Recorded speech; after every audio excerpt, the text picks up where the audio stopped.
awesome people. This is Dr. Shivam, and I know you are doing your best. You are putting the maximum effort, whichever is possible for you, and there is a request from my side that continue this effort, continue this hustle for some more days, because your final day is very near, and whatever you are working for, whatever you are dreaming for is very near. So request for your persistent action for some more days, because things may come to those who wait, but those are the things which are left by people who hustle. So for you to get what you want, you have to create the things. So always don't wish, but work for the things you want in your life. So hustle beats the talent when talent doesn't hustle. So even if you have talent and you don't work, you won't be able to get what you are achieving for. And even if you are little less in talent compared to someone else, but if you put your efforts to this much, the person who is talented and giving this much won't be able to stand in front of you. So today we are going to discuss a very important topic from OBGY.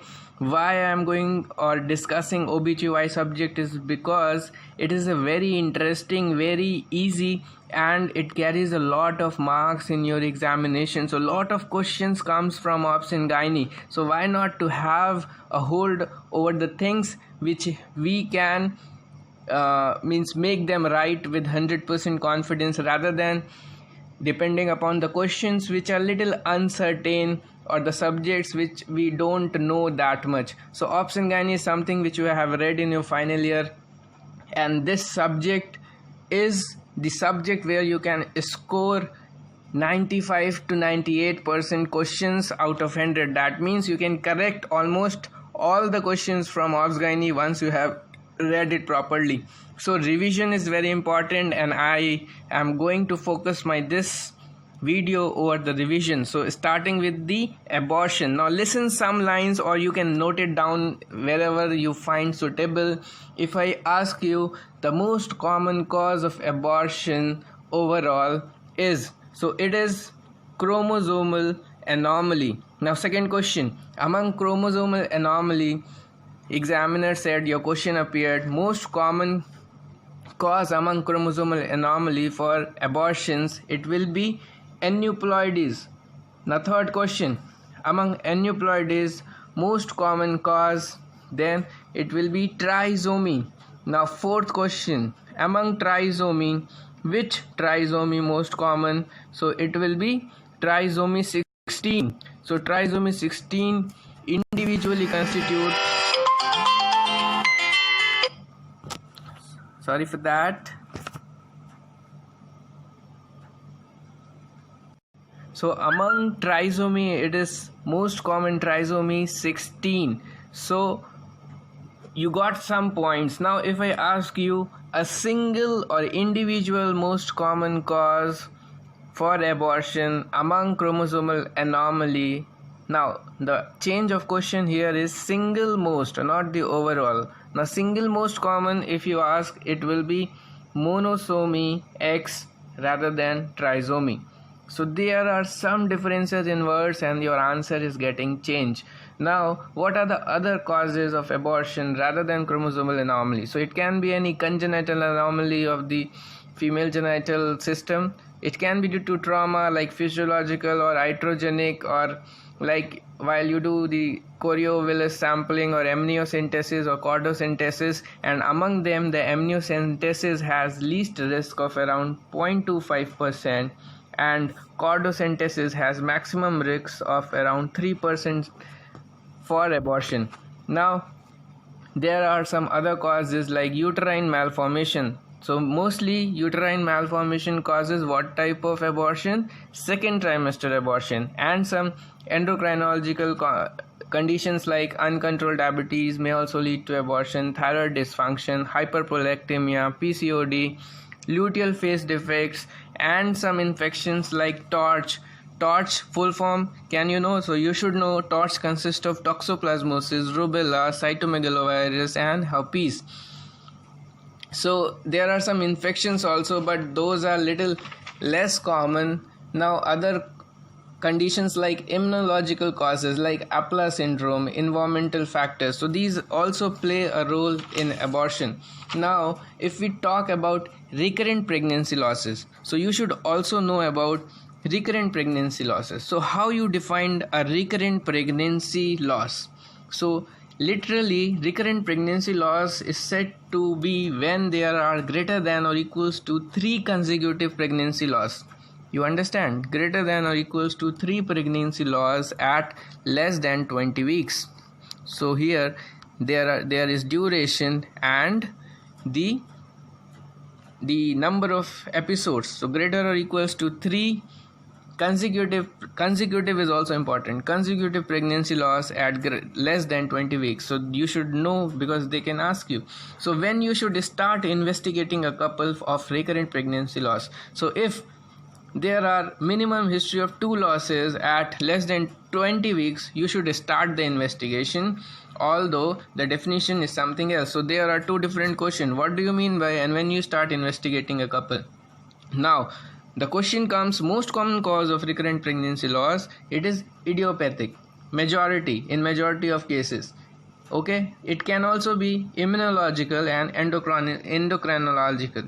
Now if I ask you the single most common cause of recurrent pregnancy loss, now here the question changes. It is not overall most common, it is single most common. So single most common will be Apla syndrome. I will discuss about Apla in detail, because this is something very important to be asked by the NB people for you. So other causes of recurrent pregnancy loss, you all know, uterine malformations, which causes mostly second trimester loss, and in infection, the syphilis may cause a recurrent pregnancy loss. But what will be the characteristic for syphilis? Basically, in syphilis, the subsequent pregnancy losses, the gestational age will be increasing with every pregnancy loss, and the female may even give birth to a full-term baby. So it is not a cause for early recurrent pregnancy loss. So you have to keep in mind in the question the pattern in which they are framing. Syphilis is not a cause of early pregnancy loss. Okay, now among congenital uterine malformation, which is the most common cause of the abortion, so you should know that the septate uterus is the most common cause or most common congenital uterine anomaly contributing to abortion. Okay, now there is something called cervical incompetence, which also causes a second trimester recurrent pregnancy loss. So mostly in second trimester the recurrent pregnancy loss, and here also with pregnancy the gestational age keeps on increasing. Okay, so what happens? There is a painless cervical dilatation resulting in expulsion of the fetus. So cervical incompetence is something which is very hot topic for the NB people. So they ask about cervical incompetence. So what is the management of this? So you basically do a cerclage to prevent the abortion by cervical incompetence. There are 2 types of cerclage, a prophylactic cerclage and an emergency cerclage. So the indication for prophylactic is a history suggestive of previous cervical incompetence and the cervical length less than how much? Less than 2 centimeter on USG. So if you see the cervical length less than 2 centimeter, 2.5 centimeter on USG in the second trimester, you can do a prophylactic cerclage and a history of cervical incompetence. Now emergency cerclage is done when the patient is presenting to you with the cervix dilated and membrane protruding into the cervix. So most common type of cerclage which is done, can you tell me the name of that cerclage? So it is McDonald cerclage. So McDonald cerclage is the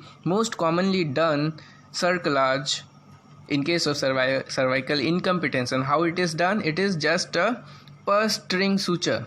So you do apply a purse string suture in the cervix to prevent the abortion by cervical incompetence. If this McDonald's fail, you do a modified Shirodkar, which is done by the artificial tape. So modified Shirodkar is done if this Donaldson cerclage fails. And when you do it, so time and type both are important. Time is 12 to 14 weeks. Ideal time is 12 to 14 weeks. So my writing may not seems to be very good because I am writing it by my finger, but the concept should reach you. So the ideal time is 12 to 14 weeks and not beyond 24 weeks. And when you are going to remove the stitches which you gave by McDonald's cerclage at 37 week, or rupture of membrane or chorioamniotic membrane rupture, so not beyond, it is done not beyond 24 weeks, and you remove anytime when the patient develops chorioamnionitis or rupture of membrane, or 37 weeks, whichever is earlier. So what is the shape on USG you get for incompetence, or means cervical incompetence? A U-shaped cervix. So you get basically a U-shaped cervix. Okay, so these were some points which you need to remember. Now you now know when to do the cerclage. You should also know when not to do a cerclage. So both are important. When not to do, the contraindications are in case of membrane rupture. Now if the membrane has already ruptured, you should not attempt the cerclage. In case of gross congenital anomaly and in case of current infection, now if the infection is going on, you should not attempt the cervical in a cerclage. Now I told you I'll discuss about the Appler syndrome because it is something you should know, because it constitutes an important cause of recurrent pregnancy loss. That is, in 15% cases of recurrent pregnancy loss, the single most common cause is Appler syndrome. So by Appler syndrome, what do you mean? It is antiphospholipid syndrome. And if you see what happens there, basically thrombosis happens and it is an immunological disease. Now there are some criteria, some diagnostic criteria, clinical criteria which should be fulfilled. Now any one of them if present, you can name it as the Appler syndrome. Now I will tell you, you can note it down. Any venous or arterial thrombosis, superficial or deep, greater than or equals to 3 pregnancy losses at less than 10 weeks. So here duration changes to 10 weeks, that is early pregnancy loss. Greater than or equals to 1 pregnancy loss beyond 10 weeks of morphologically normal baby. I'll repeat it for you. And at least 1 preterm delivery less than 34 weeks, which is secondary to severe preeclampsia or uteroplacental insufficiency. I'll repeat it for you. One is venous or arterial thrombosis, superficial or deep. Second is greater than or equals to 3 pregnancy losses in less than 10 weeks. Third is greater than or equals to 1 pregnancy loss beyond 10 weeks of morphologically normal baby. That means if it is happening below 10 weeks, it should be greater than or equals to 3. If it is happening after 10 weeks, it should be means a minimum of 1 or more than 1 will also do, and at least 1 preterm delivery in less than 34 weeks. So these were some of the 34 weeks which will be secondary to severe preeclampsia or uteroplacental insufficiency. So any one of them if present, you can suspect for Appler syndrome. And what are the lab diagnostic criteria for Appler syndrome?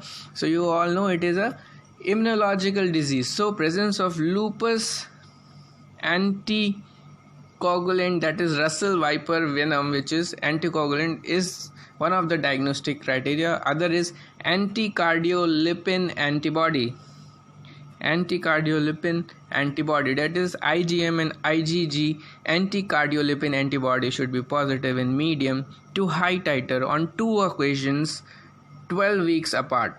Okay, so these were some of the laboratory diagnoses, that is the presence of lupus anticoagulant and anticardiolipin antibody IgM IgG should be present in medium to high titer on 2 occasions 12 weeks apart.